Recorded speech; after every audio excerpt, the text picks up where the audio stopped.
Seems appropriate that we'd be talking about that when we're looking at hurricane.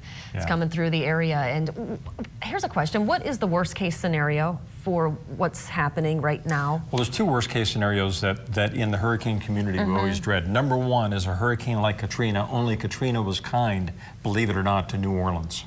Number two is a storm that develops south towards the middle or the latter part of the hurricane season, because those are the storms that most greatly impact the eastern seaboard, and it would develop south and just move right along the coastline and rake the eastern seaboard of the United States with half the eye over the Gulf Stream and the other half inland. That is a nightmare scenario because it causes so much damage and so much storm surge. That's the biggest concern associated with these storms. Yes, the wind is bad, but what causes most of the damage and what claims most of the lives is the potential for flooding and storm surge activity.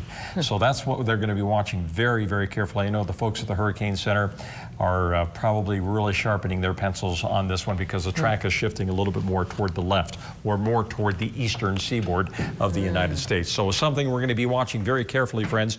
Here's what we're watching right here closer to home. Time-lapse video. This is Sun Valley. Look at that. It's a little white stuff on the higher elevations of the mountains up there. Now, the snow levels are going to be down to about 6,500 feet tonight and tomorrow. Now, watch all of a sudden as the clouds begin to lift. There's a little warmer pocket of air that moves in, and the snow kind of recedes a little bit. Isn't that interesting?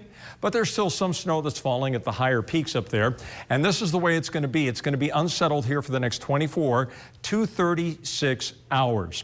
Your weather headlines look like this. There's still a possibility for some showers here in the Treasure Valley again tomorrow. This was never expected to be a wet scenario for the southwestern part of the state, but a very beneficial scenario for south central into southeastern Idaho. Temperatures are going to be cooler tomorrow, and then we're headed toward what's going to be a very nice, sunny, dry weekend. So the shower activity right now with the center of the low is primarily impacting southeastern Idaho. You can see that snow being detected by the Doppler radar over the mountains here just to the east of Sun Valley, and also out here near the Star Valley in Wyoming. There's quite a bit of snow that's falling out there. 61 degrees is the current temperature reading at 67 degrees in Ontario, 62 degrees in Mountain Home. We should be averaging the low 70s for daytime highs. So far today, we've only hit 61 degrees. So we're 10 degrees cooler than the average for this time of the year, with an overnight low last night of 47 degrees, and it's going to be getting even chillier tonight. Here's our satellite imagery. You can see there's the center of the low. This is the first disturbance that's moving through. And then there's a big trough of low pressure. And within that big trough of low pressure, we have one storm after another that's going to continue to rotate on in and affect the Great Basin and parts of the Northwest.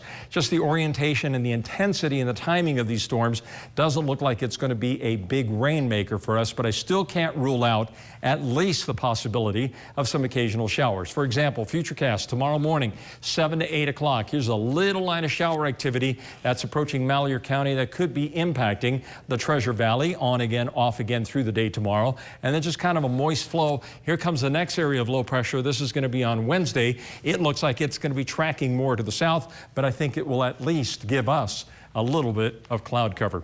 7-day forecast and for the Treasure Valley, 59 degrees for the high temperature tomorrow, 60 degrees on Wednesday, and I'm going to say just a few showers possible tomorrow with mostly cloudy skies on Wednesday. Then we clear it out and we dry it out. It looks very nice this upcoming weekend, very fall-like with high temperatures near 70 degrees. The mountains are going to be seeing a little rain-snow mix, mostly snow above 6,500 feet.